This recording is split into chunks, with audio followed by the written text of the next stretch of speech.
So, good morning sa ating lahat.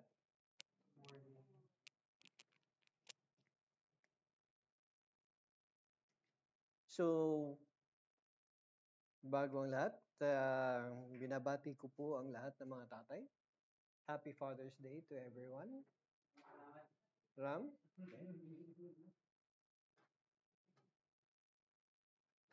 happy Father's Day. And the message today is not about fathers. Okay? I will not dwell into that because if I were to talk about fathers, um, it's really going to be hard uh, on everyone. Okay. See, there's no perfect father. Only God the Father is perfect. And this is the reason why the message today is all about God the Father.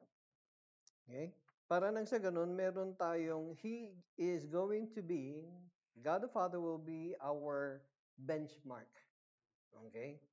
And He is going to be the ultimate benchmark. Para nang sa ganun, um, I'll follow this guy kasi he's been a good father to his children, his family, and so on and so forth. Well, yeah, syempre, marami tayong somehow ina-idolize na father figure, but they will fall short. They will fall short because none, as I have said, none is perfect. Maraming mga tatay, maraming mga ama ang flawed. They are flawed in their character. They are flawed in their way of, leading their families, their children. And so I believe in my heart that Jesus Christ has given us a beautiful instruction to follow. And this instruction comes from John chapter 15, verse 10. At sa umagang ito, titignan natin ang ibig sabihin o yung title natin ngayon is The Father's Love. Okay? The Father's Love. And this is going to be from John chapter 15, verse 10. Yeah, kindly open your Bibles to John chapter 15, verse 10. John 15:10, actually, John chapter 15 is a chapter on the vine. Okay? At napakagandang tunghayan, mga kapatid, kung uh, uh, ano ang naisin ng Panginoon na sundan natin in terms of the vine and understanding the vine and how it works and how this metaphor, how this system will truly work in a Christian's life. Okay? So in John chapter 15 verse 10, sabi ni Yesu Cristo, which is an instruction for all of us. If very conditional, di ba? If it's a condition. So if you keep my commandments, you will abide in my love, just as I have kept my Father's commandments and abide in his love. So it is just like Proverbs chapter 7, yung naging reading natin kanina, wherein the writer of Proverbs chapter 7 talked about wisdom and how um, uh, not following wisdom will have a, a, a great um, drastic effect in our lives. Okay? So, ang ganda nung metaphor din. Maganda rin yung pinakita ng Proverbs chapter 7 sa atin where if you do not follow wisdom, then this will happen. It's also the same with uh, the the words of Jesus Christ here, where he says, if again conditional, if you keep my commandments. Now, keeping the commandments has something to do with not just knowing the commandment, but it is also, understanding the commandment. Okay? You will abide in my love, just as I have kept my Father's commandments and abide in his love. So nakita ni Yesu Kristo, nakita niya at na ginagawa niya, sinusunod niya itong mga alituntunin, itong mga ipinag-uutos ng Diyos Ama na kanyang gawin. And this is why He, the Son, has a very good and perfect relationship with the Father.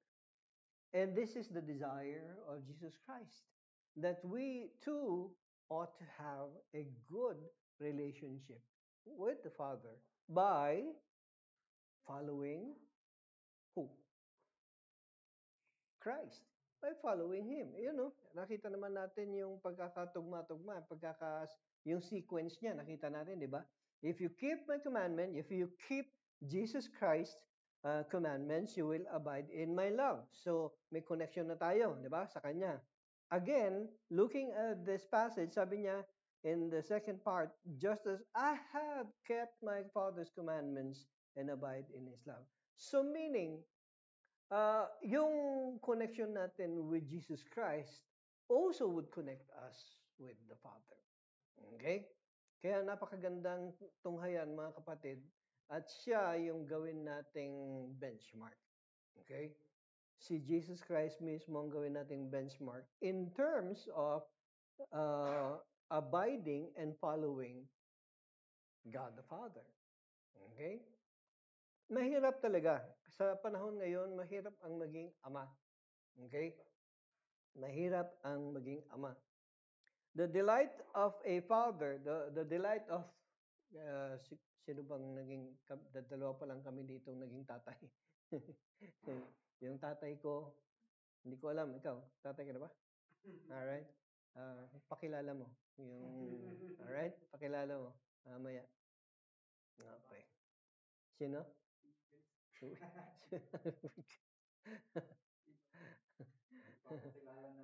Ah, bigla na lang. Baka magdidibo na yung papakilala mo sa akin, patay tayo dyan. The delight of a father mostly comes from the obedience of his children. No father will be happy with a disobedient child. Tama? Bang ang kulit-kulit mo, ang tigas ng ulo mo, hindi ka sumusunod sa tatay mo, tapos bigla ka na lang lalapit at tingin ng baon. Sa tingin mo, mabibigyan ka. Baka mabigyan ka ng uppercut. Pwede. Okay? Why? Because you're disobedient. Tama?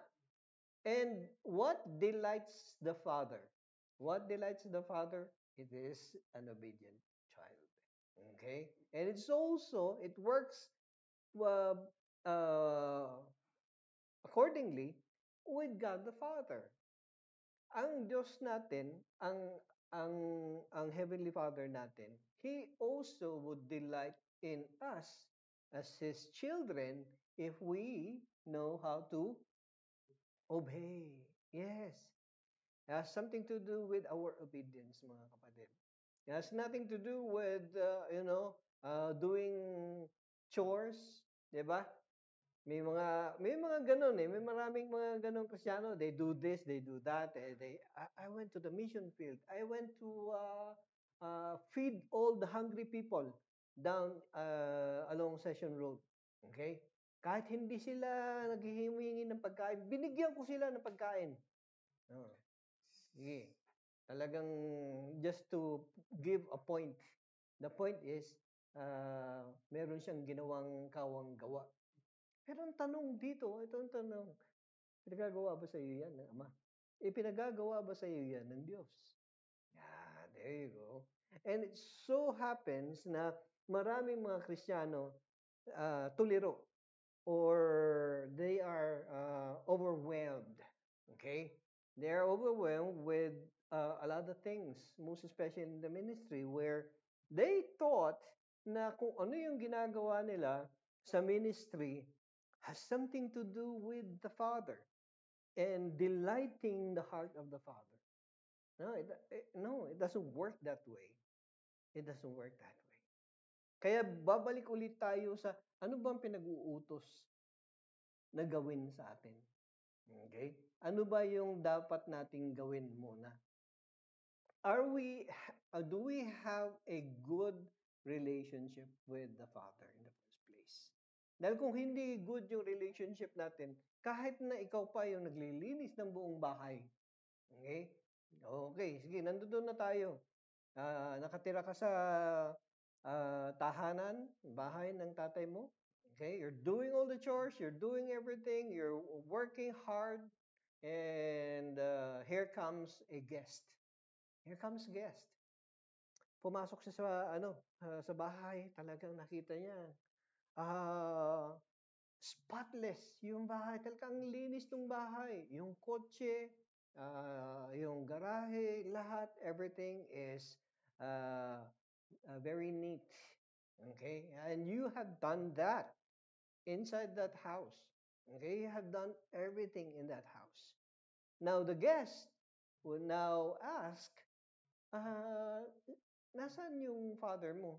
Hindi ko alam. Sino yung father mo? Siya, yan. Pinakita mo yung picture ng father mo. Okay? How are you with your father?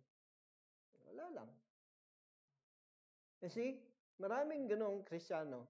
They have done a lot of things in the house of God, in the church, in the ministry, but they don't have a really deep and meaningful relationship with the Father, with the owner of the heavenly kingdom.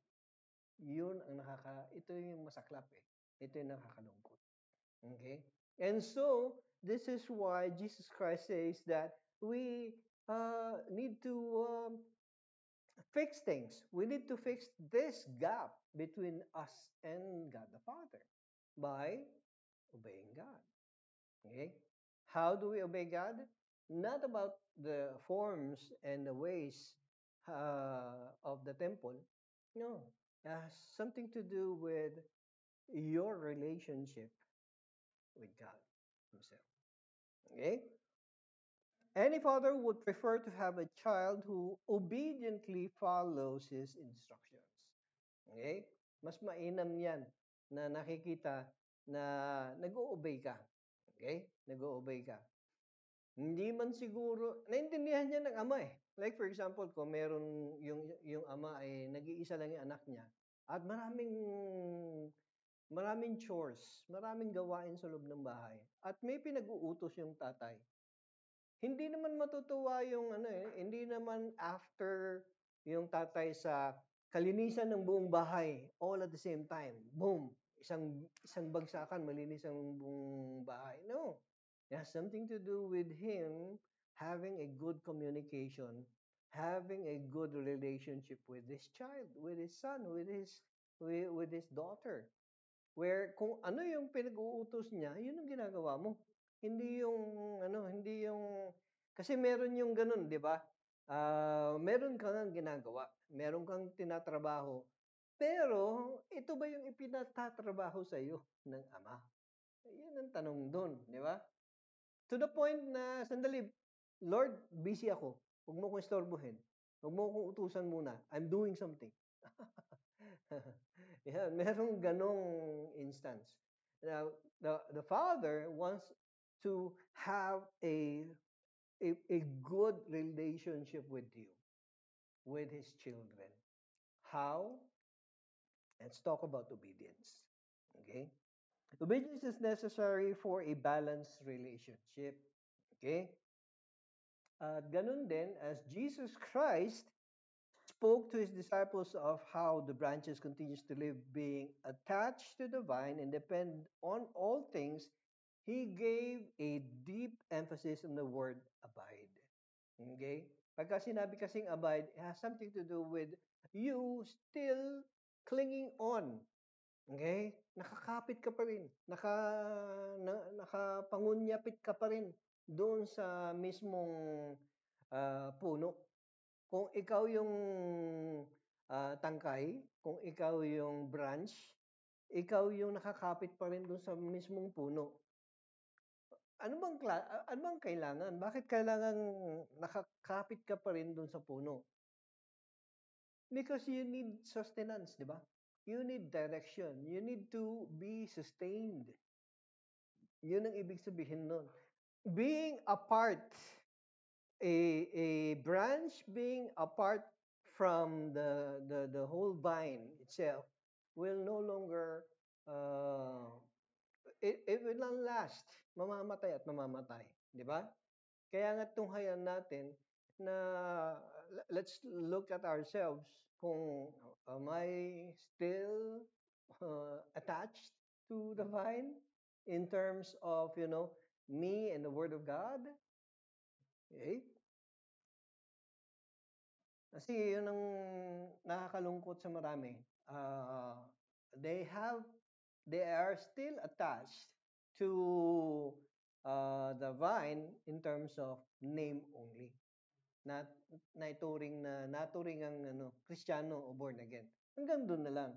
Pero kumbaga, parang nakakita ka ng tangkay na malaki na hibla na lang yung nakadikit doon sa puno. Ganun. Maraming ganun.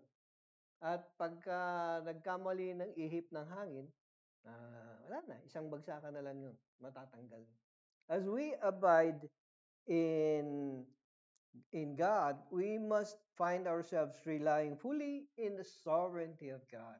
Ibig sabihin ng fully relying on the sovereignty of God, you rely on God for everything. Pagka sinabing everything, name it. Ano ba yung mga pangangailangan mo sa buhay? Ano yung mga kinakailangan mo sa buhay? We read from many books, from many um, people, ng mga biography nila. Like I read the book on Corrie ten Boom. Ang ganda nung nangyari sa talagang uh, you need to understand that Corrie ten Boom was lived during the Nazi time, during the World War II, di ba? And during that time, talagang hinahabol sila at they were being persecuted, but they continued to rely on God alone. Everything, lahat ng mga bagay na kakailanganin nila, um, talagang inirely nila. Even yung pinaka maliliit na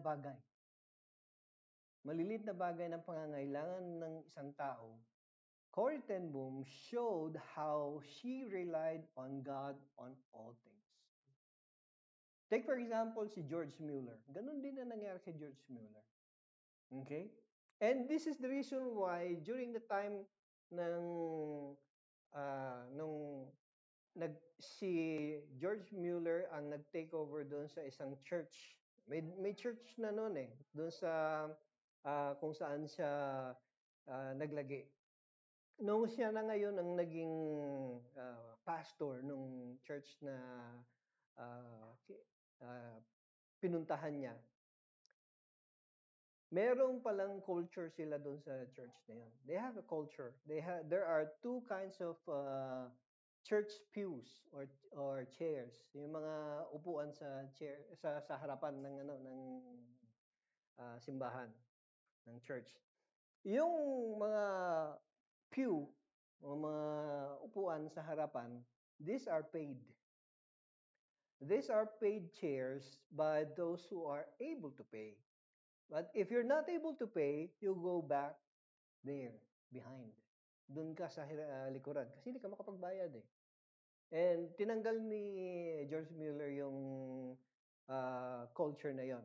Meron din silang culture where, kasi, I mean, going back to the church pew, kaya ganun, para ma-secure nung pastor yung kanyang pay. for the month, for the week. Okay? Secured talaga. You occupied the seat, you pay. Because you paid, that means, Dave, yung payment mo ngayon, sa akin papunta yan. Alright? So, secured ngayon yung aking pananalapi. But for George Mueller, he removed that kind of culture in the church para nang sa ganun, he would allow God to do his job, do his work in terms of providing. Because we all know that God provides. Amen? And he will just not provide, simply provide, he will amply provide. Okay? Magiging sapat at hindi lang sapat, umaapaw pa yung provision ng Diyos sa iyo. If you will just rely and allow God to work. Amen? Kaya nga, hindi mo pwedeng hindi mo pwedeng pangunahan si Lord in terms of money, in terms of support. God will do that. Amen? God will do that. Obedience becomes synonymous to being connected to God. Okay? Ano ibig sabihin yan? Obedience becomes synonymous to being connected to God. Kasi pagka obedient ka kay God, ibig sabihin, you are connected with God.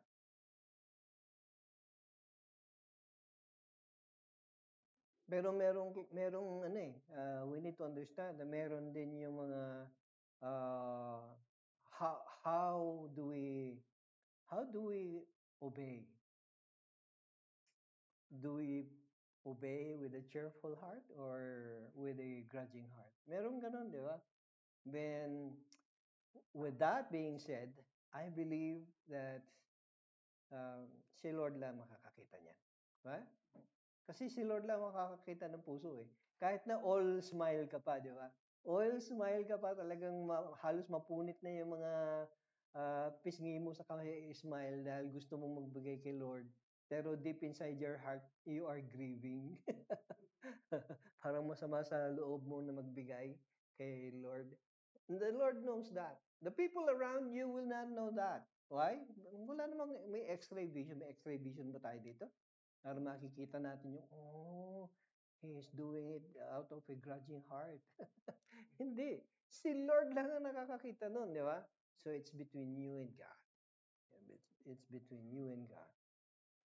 Kaya kailangan, check din natin. The prerequisite of abiding in God is to stay obedient to God. Kailangan stay obedient din tayo. Believers who actually sin deliberately shows their disobedience to God's call for holiness. Okay? Now, yun, going back to the word sin.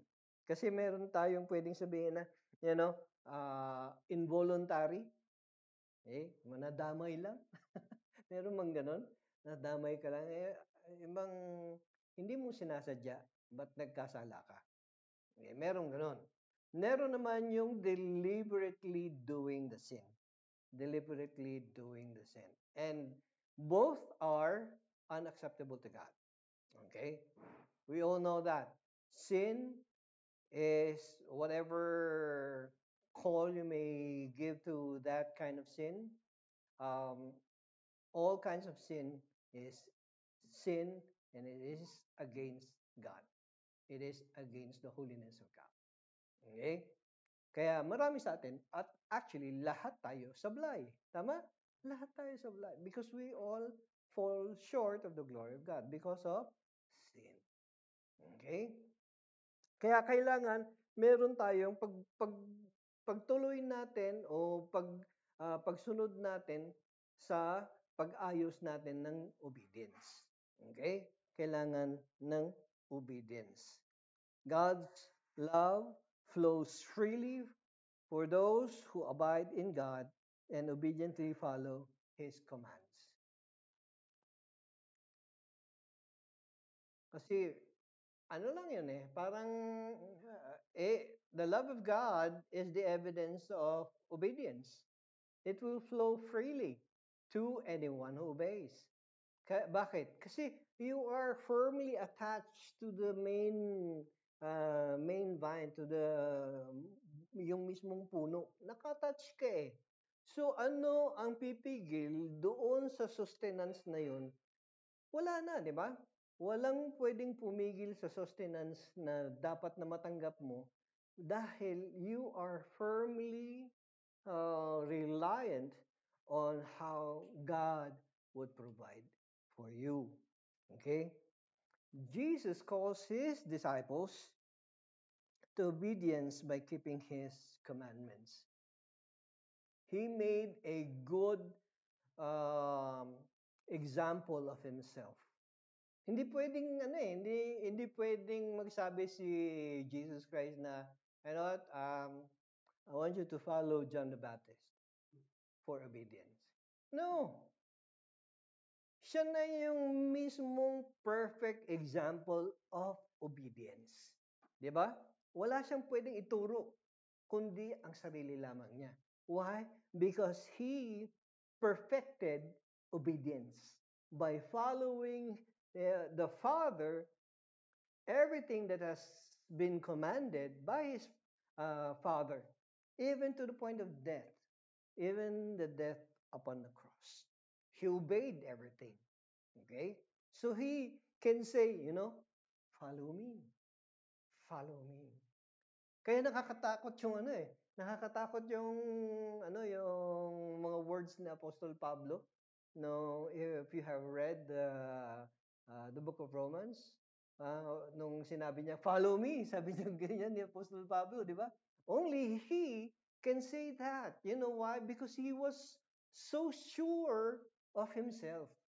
Si Apostol Pablo, he was very sure that he has followed the commands of Jesus Christ. He has followed the commands of God the Father. Okay? For me, it's really going to be very, very difficult. Very, very difficult for myself to say something like that. I want you to follow me. And ang hirap eh. Bakit? I have failed a lot of times in my life. Every now and then, I fail. And so what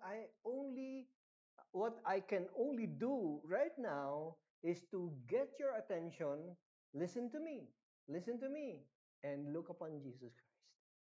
Look upon Jesus Christ and follow Jesus Christ. Dun lang, yun lang ang magagawa ko. But yung sabihin ko, follow me, pinag-uutos ko yun. Patay. Magiging kulto na tayo. Baka later on, makulong na rin ako. Tatakbo akong senador. Buti na lamang at hindi nanalo. Ay, salamat. Hindi. Pero maraming bumoto. My goodness. And they are so deceived. And this is wrong. Why? Because that person has been redirecting and directing people to himself and not to God. Yun ang nakakalungkot doon. Kaya pagka narinig na ninyo yung ganun kay pastor, i-rebuke nyo kaagad. In Jesus' name, stop! Sabi nyo sa akin. Okay? We ought to look upon ourselves as mere objects of, mere followers, disciples, sinners, for that matter. We ought to consider the keeping of His commandments as likened to keeping a precious treasure. Kaya nga sabi ko, where your heart is, there your treasure lies. Diba? Marami sa atin, we need to look at our hearts. Ano ba yung tinetreasure natin? Ano ba yung tinetreasure natin? Yung trabaho natin, yung family natin, yung asawa natin, yung mga damit natin, sapatos, ano pa ba? Mga cellphone. What is so very precious to you? What treasures do you really consider in your heart?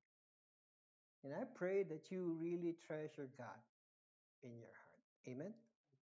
Unlike material treasures, Keeping God's commandments is rewarded with God's love.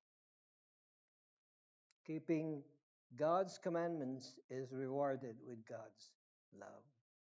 Ito ang tanong dito, how do we keep abiding? Paano ba natin, how can we keep abiding uh, in the Word of God or in God or with God? Tignan natin, how to keep abiding. Number one, be keen to obey. Number one, be keen to obey. In First Corinthians chapter 7, verse 19, circumcision is nothing and uncircumcision is nothing, but what matters is the keeping of the commandments of God. So let us be keen to obey. Ibig sabihin, ready. Ready tayong sumunod sa pinag-uutos sa atin. Okay? Hindi yung ready kang gumawa ng isang bagay, hindi naman pinag-uutos na gawin, di ba? Bang yung sample na may matandang babaeng nakaharap sa pedestrian. Akala mo tatawid. Itinawid mo agad yung tao. Dali. Naghihintay lang pala siya ng taxi. Itinawid mo, hindi naman pala siya tatawid. Yun, ibig sabihin yun. So we need to be keen to obey, observe. And how do we become keen to obey? By, looking at God's word, understanding God's word, and following God's word. So that is what it means by being keen. Second, be eager to know. Be eager to know. Ano ibig sabihin ng eagerness natin? Ano ba eagerness natin kasi sa knowing natin? Kasi meron yung yes, they know how to read. They know how to read the Word of God. Pero do you have that eagerness? Katulad noong una, 'di ba, na you want to know what God wants to accomplish in your life. Okay? You are so eager, you are so excited. Yan ang maganda doon, 'di ba? In John 14:21, ano sabi niya sa John 14:21? He who has my commandments and keeps them is the one who loves me. And he who loves me will be loved by my Father, and I will love him and will disclose myself to him. Ang ganda ng word na disclose, di ba? What do you mean by disclose? Oh, meron siyang gustong i-share sa'yo. Uy, gusto mo malaman yung ganito? Ganito. Yeah? I mean, for me, who doesn't know everything, I want to know something from the Father Himself, from Jesus Christ, my Lord, my Savior. Okay? Maraming mga sikreto ang mundo, ang universe. Gusto kong malaman. Okay? Maraming sikreto ang buhay na gusto kong malaman. Okay? Because I am not all-knowing eh. Yun ang problema sa ating mga tao, di ba? And ito yung malaking problema na napakagandang problema. Bakit kamo? Buti na lamang tayong mga tao ay hindi all-knowing. Bakit? Abay, kung all-knowing tayo, lahat tayo gods. Tama? It is correct. It is right. God is so sovereign and He is correct in giving us limited knowledge. Di ba? Dahil kung unli yung knowledge natin, anong mangyayari? Lahat na lang tayo magaling. Di ba? Di ba? Maraming mga anak ngayon ang mas magaling sa tatay nila. Tama? Ayan. Yun. Nakatawa yung isa dyan. Nagmamagaling lagi. Ayan. Maraming ganun, di ba? Nagmamagaling. Mas magaling pa sa kanilang ama. Ayan. May pabati-bati pa ng Happy Father's Day. na nalalaman.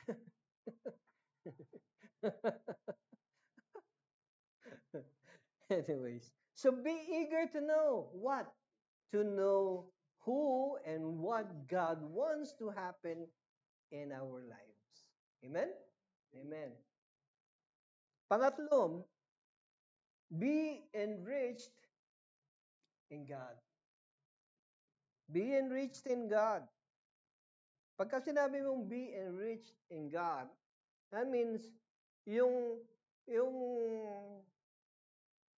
kumbaga parang ano, 'di ba? Parang ikaw vine ka, nakakapit branch ka, 'di ba? Branch ka, nakakapit ka doon sa vine mismo, doon sa puno. Tapos alam mo na ikaw ay branch ng ubas, 'di ba? Tapos nakakapit ka sa vine ng ubas. Hindi pwede na dahil nakakapit ka, gusto mo magbunga ng apple. Tama? Hindi pwede unless you were grafted in. That's going to be another different kind of topic. Okay? Pero right now, if you believe that you are a branch, that ikaw ay nakakapit doon sa puno mismo, okay? And are reliant, you are relying totally, completely on the vine, most definitely the fruits that you will have, the fruits that you will produce will be coming from the vine itself. Ganon din tayo, di ba? Ganon din tayo sa ating Diyos Ama. Every time that we continue clinging to the vine, clinging to God Himself, what happens? God will continue His supplication. God will continue to supply us with whatever need you need. Okay? Kung kailangan mo ng anong mga bagay, all you have to do, just cling to Him. Cling to Him and everything will be provided. Everything will be provided. And you ought not to worry. No more anxiety, di ba? No more stress. Why?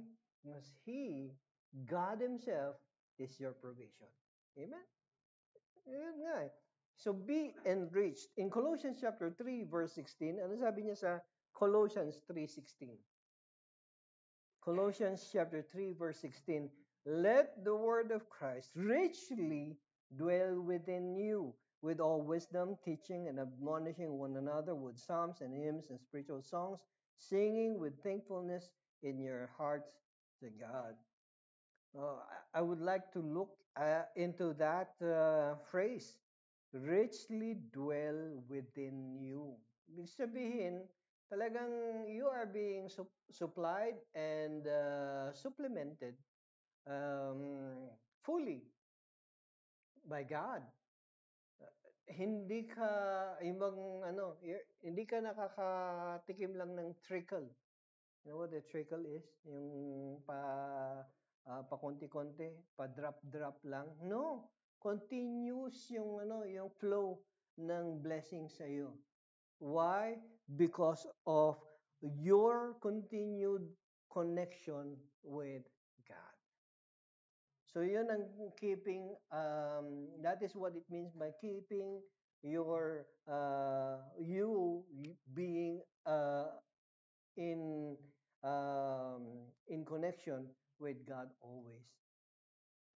Next, the last one, be persistent to pursue God. Be persistent to pursue God.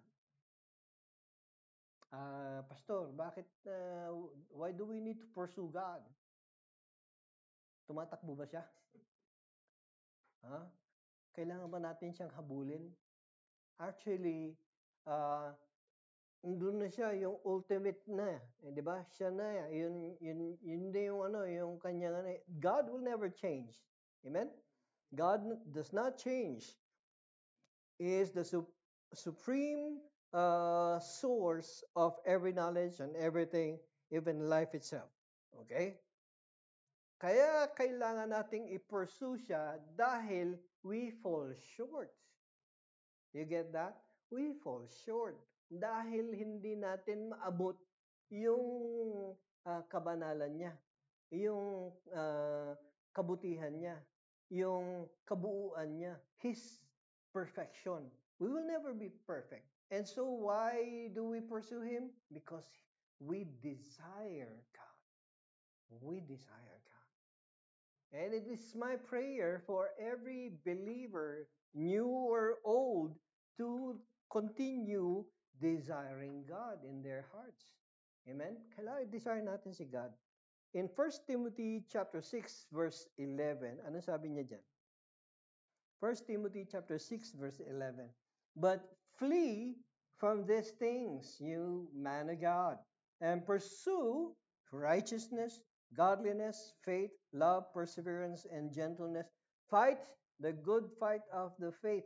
Take hold of the eternal life to which you were called, and you made the good confession in the presence of many witnesses. You see that? Flee from these things, you man of God. Flee from what? Flee from sin. Okay? Imperfection. And pursue. You see that word pursue. Okay? Ibig sabihin ng pursue, habulin sa Tagalog, or hangarin natin. Continue to ask for it. Continue to desire for it. Okay? Desire what? What do we need to desire? Desire righteousness, desire godliness, desire faith, love, perseverance, and gentleness. All of these things comes from God the Father. All of these things come from God the Father. All these things na binanggit ni Apostol Pablo, they are all pure from God the Father Himself. Kaya kung gusto mo ng righteousness, you, me, all of us, we cannot be righteous on our own. We can only become righteous because of the righteousness of Jesus Christ. Kaya nga tinatanggap natin. Ipinamumuhay natin si Kristo. Upang sa ganon, yung kanyang kabutihan, yung kanyang katuwiran, ay mapasa atin. At pagka tayo ay humarap sa Diyos Ama, one day when we get to heaven and we face God, we face Him, and it is not your righteousness which is broken and imperfect that will be seen by God or will not be seeing by God, but the perfection, the righteousness of Jesus Christ Himself. Now, that you have received, yun ang ibig sabihin nun. Kaya, we need to pursue it. We need to grab it. Kailangan natin habulin. Kasi wala tayo nun. Amen? Wala tayo nun. So there you go mga kapatid. How to keep abiding? Mahirap mag-abide if we continue to abide without a perfect understanding of how to abide. Okay? We can only abide by, being keen to obey God, being eager to know Him and His words and His command, being enriched in God. Okay? Hindi yung hindi ka enriched to the point na ang tawag na sa iyo si Alexa or Siri. Dahil ang dami mong alam. Dami mong alam. Okay? No, you are enriched in God. God, the source of all knowledge and wisdom. And as we continue to abide, let us also continue to pursue God. Amen? In conclusion,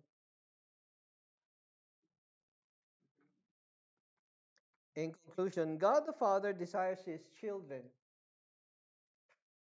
to obey and abide by His commands in Christ Jesus. Ito ang desire ni God sa atin. God desires this for us. Keeping the commandments of Jesus Christ must come from a desire to please the Father's heart.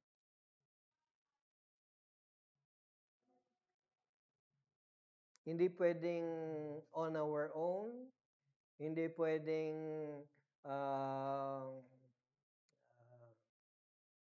take home, kumbaga, yung exam. Merong ganun, take home yung exam. And we need to abide by God's word according to His word. Okay? We need to abide by His word according to His desire, according to His command. Okay? Not on our own desire. Pero we ought also to desire it.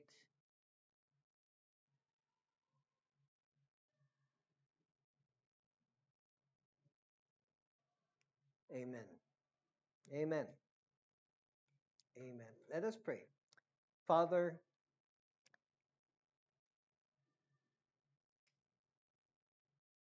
I pray, continue to guide us. Continue to lead us, O Lord, and continue to provide for all of our needs, even for our desires. Father, you know our hearts. You have seen and you continue to see the depths of our hearts.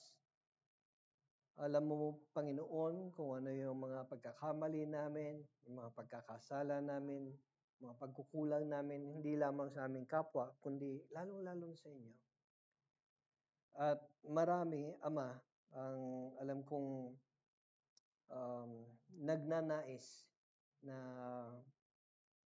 magpatuloy sa iyong kabanalan, sa iyong kabutihan. We are unable to do this because of many uh, hindrances. It is my prayer, Father, that that small sinew that is still clinging to the vine, I pray that it will be strengthened, it will be renewed through the working of the Holy Spirit in us. Give us that desire to ask for more of who you are in our lives and less of who we are. I pray, Father, that you alone will be glorified. You alone will be the source of everything that will keep us as who we are, as children of God. I thank you, Lord, for this morning, and I'm looking forward to your word boring deeper in our hearts today, and we may live according to the Father's love. This is my prayer in Jesus' name. Amen. Amen. Amen. God bless us all.